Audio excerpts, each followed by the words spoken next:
Gulf of Mexico. And at the same time, they started upgrading the oyster house. Like, instead of taking the wheelbarrow and rolling it up the shell pile and dumping it, they had conveyors.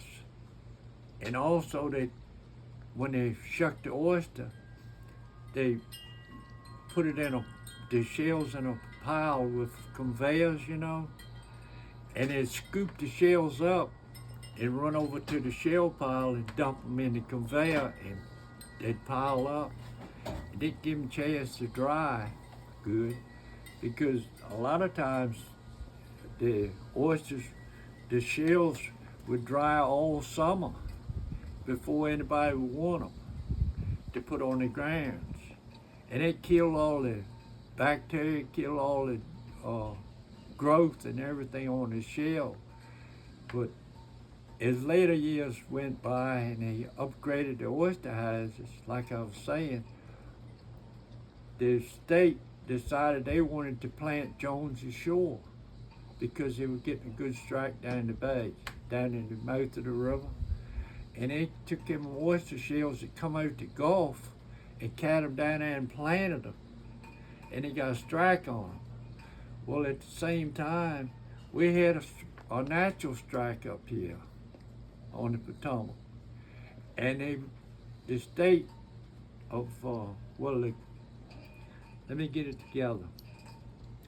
When they had the oyster to settle the argument between Maryland, Virginia, and the police and everything, get everything straight, they formed a commission, Potomac River Fisheries Commission, back in 1958, I think it was, 58. And Maryland and Virginia decided that they had to have a commission to itself, and that be Potomac River, to patrol the river and run it. Anyway, they decided to plant shells. So they got these shells, and the shells come from down in the Gulf, and they had that damn demo in them. And they planted them at Jones's Shore, and then they started planting them in different places on the oyster rocks, the natural rocks we had upriver. And it killed them. It killed the natural oyster.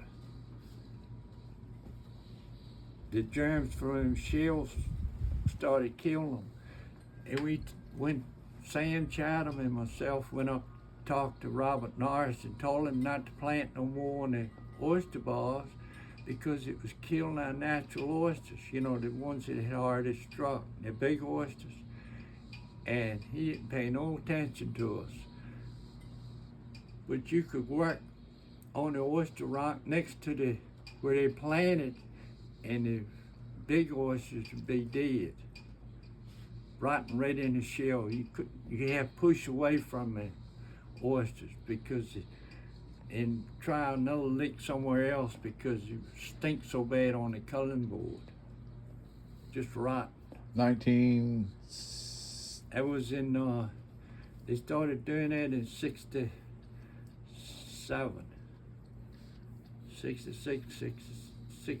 67.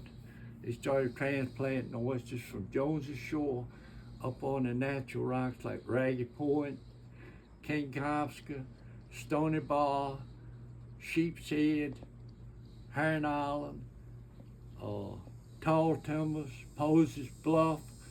And you go down and you get close to where they planted, and then the natural oyster that they had planted was dead. And we told them, and they wouldn't listen. And they kept on doing it. Until? Well, then we had Agnes. Between them bringing them shells with the strike on them up here, and the Agnes, they killed the river. But we tried to tell them that they were doing it. Everybody tried to tell them, but they wouldn't listen. But they brought the germ from the Gulf up here on the shell. That was